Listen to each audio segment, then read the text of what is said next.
Welcome to Classic Value Investors and Microcap Explosions. You know, the craziness that is going on right now with the retail investors, the GameStop stocks, the AMC stocks, and all these stocks that are being, run up to destroy the hedge funds. Usually when you talk to a person, right, when they do something stupid, you can say, why are you such a retard? Or why are you being stupid? But you don't use these words when the actual person is like mentally retarded. You're not going to tell them you're a retard, right? You're going to use politically correct phrases like this person is mentally challenged. And I feel like right now what's going on, imagine yourself that there's two rooms, right? There's one room where there's constant noise, partying, cocaine, women, on that side. And then you're in this other room when you're trying to make long-term investments, fundamental analysis, and you're just sitting and patiently analyzing your companies and waiting long-term for these things to turn out, and you're constantly getting distracted by the other room, right? There's so much noise and so much attention in the other room that it's really hard to focus, right? It's really hard to focus.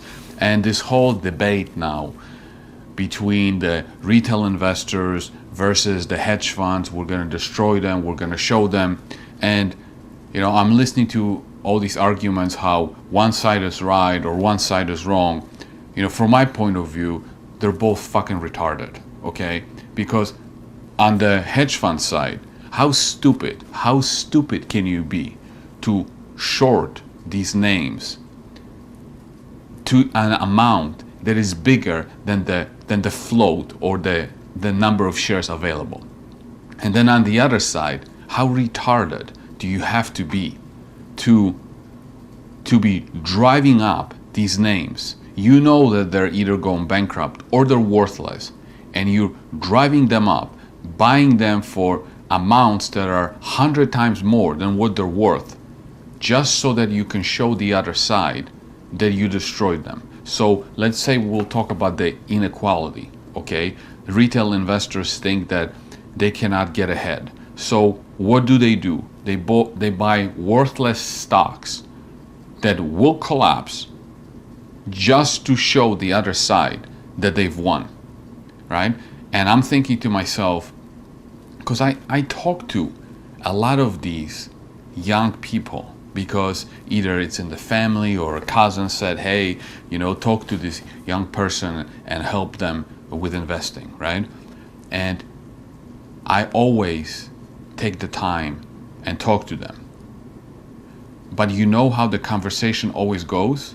It's like, what should I put my money in? And I always want them to use their head and start to think. I said, you know what? I'm not going to tell you what you should and you shouldn't put your money in. I want you to use your head. So let's do this. I'm going to give you a couple of my books, whether I remember whether it's this, coronavirus, and I said, why don't you read it? Okay, there's 50 ideas in it. And tell me what you think. Then we can have a conversation about it. What you like, what you don't like, what's your thought process. And I did it like with 5 or 6 young people, in their 20s, 30s. Do you think one time they fucking read that book and came back to me? No, they just want you to feed them stuff, give it to them, and they don't even take the time to read it and have a conversation with you. So even if you want to help them, you can't help them because they're not allowing you to help them. And then they come around and then they say that, you know, the world is against me, I can't get ahead, I just want to be able to get things, you know, quickly. So that's where I am on this whole argument between, like, you know, I can't get ahead, I don't have an opportunities, and it's freaking ridiculous, because there's, yes, life is not fair, but look, I came to the United States from a different country, and I had huge, I was so behind. I couldn't get into the schools that I wanted to get to, because by the time I was taking these college application tests, my English wasn't good enough to be competitive against other Americans. But yet, it didn't stop me from doing okay. And now I'm talking to the people who are born in a particular country, and they are complaining they can't get ahead because somebody is holding them back. But yet, if you offer to help them, they can't even do the bare minimum. But I'm kind of straying on a tangent here. I guess for us as investors right now, with all this noise going on, I like to think of myself that I am in this room where it works, it's quiet, I do my work, I stay patient, and then there's this other room that there's constant noise, constant police coming in, and it's very exciting. It's very exciting. There's always something going on. So if you're sitting in this room, and I can see people who try to be long-term investors, they constantly go to the other room and getting involved. I mean, on Twitter, I see some people talking about how crazy it is, but yet they get involved.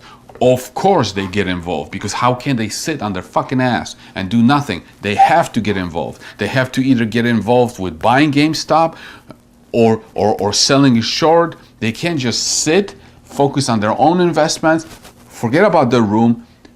It doesn't matter what they do. To me, it's like the hedge funds that shorted these names, it's like they were getting high on heroin, and now the retail investors are getting high on cocaine, and then they're saying, well, these guys got high on heroin, therefore we should be allowed to get high on cocaine.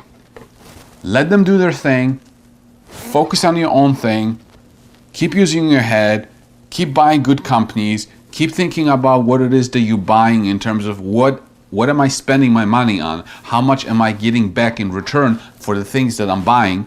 And let's try to just take a deep breath, ignore the other people, let them get high, let them crash. We're focusing on long-term vision of where we want to go financially, and just forget about the retards on the other side.